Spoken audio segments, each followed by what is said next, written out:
The official announcement isn't until tomorrow, but sources tell NBC News President Trump has selected a conservative federal judge as his next. Don't forget Mike's house, honey. Huh? Don't forget Mike's house. No, I'm not getting them tonight. Ah, okay. Abortion rights groups and pressed by senators in her 2017 confirmation hearing. Barrett told senators her faith would not impact her decisions. It's never appropriate for a judge to impose that judge's personal convictions, whether they derive from faith or anywhere else, on the law. Barrett would push the court farther to the right. In the Democratic Weekly address, Ohio Senator Sherrod Brown accuses Republicans of stacking the court with corporate-friendly anti-workers' rights nominees. Now, after months of that action, they're willing to drop everything. They're willing to move heaven and earth to put another corporate special interest judge on the Supreme Pepperoni, green bell pepper, and Supreme Court nominees mushroom.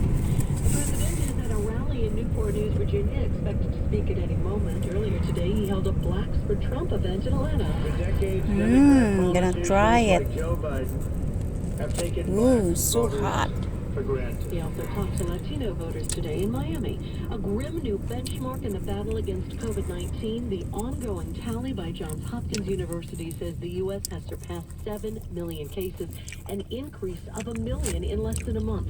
ABC's Whit Johnson says it's also becoming even more evident this virus does not discriminate. The governor of Virginia confirming he and his wife have tested positive. Governor Ralph Northam saying he's asymptomatic. First Lady has mild symptoms. This after one of his staffers recently contracted the virus. It comes just days after the governor and First Lady of Missouri also tested positive. The governor of Florida today lifting all COVID restrictions on businesses and ending mask mandates. You're listening to ABC News.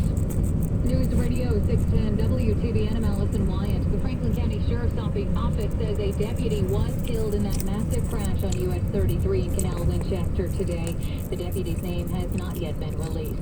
Meanwhile, the Pickaway County Sheriff's Office says the teenage girl who reported to them an attempted abduction in Pickaway County is now admitted to making the whole thing up in order, they say, to avoid going to school Friday. The lawyer for the woman arrested at the middle school football game in Logan earlier this week says the school district misapplied the law when they arrested her. The underlying order isn't even remotely clear. It needs to be cleared up. So that presents all sorts of problems. The vagueness, separation of powers. Can land time create a new crime? The crime of sitting outside alone without a mask was never a crime until Lance Times created it. Can an unelected executive branch official create a crime and then have somebody violently assaulted in order to enforce that crime, potentially put in jail? The answer is no. It's been no in all of our other cases that we've prevailed in, and it's going to be no here.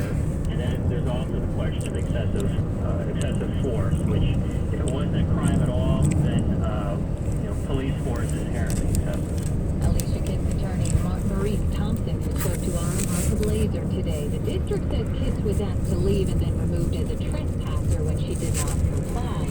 The Logan Police Department says Kitts is facing charges of criminal trespassing. Reds announcer Tom Brenneman has resigned today. Tom Brenneman is resigning as the TV voice of the Cincinnati Reds. Evan Millward of Channel 9 had the scoop. Brenneman was hired in 2006 to be the Reds TV announcer. The son of the famed radio voice, Marty Brenneman, made what he thought was an off-mic comment disparaging gays that was broadcast as the commercial break ended. I made a comment earlier tonight that I guess went out over the air that I am deeply ashamed of.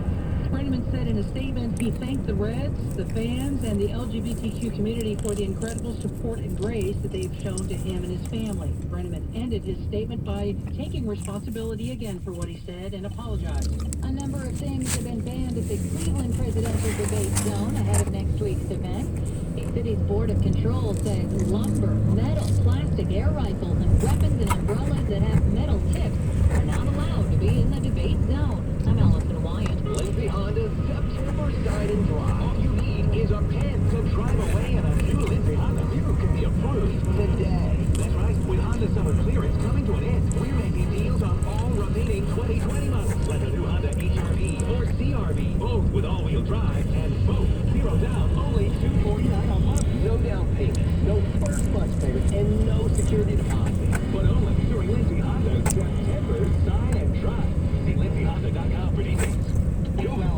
TNT equipment. And no matter the height or the task, TNT has the scaffold solutions for you. For heavy-duty or high-speed needs, TNT equipment has a vast array of mast climbing scaffold to increase production and enhance safety. Our qualified staff can install all of your scaffold, accessway, and transship needs. Call TNT Equipment today at 614-882-1549 or check out our website at tntequip.com to see how we can make it happen for you.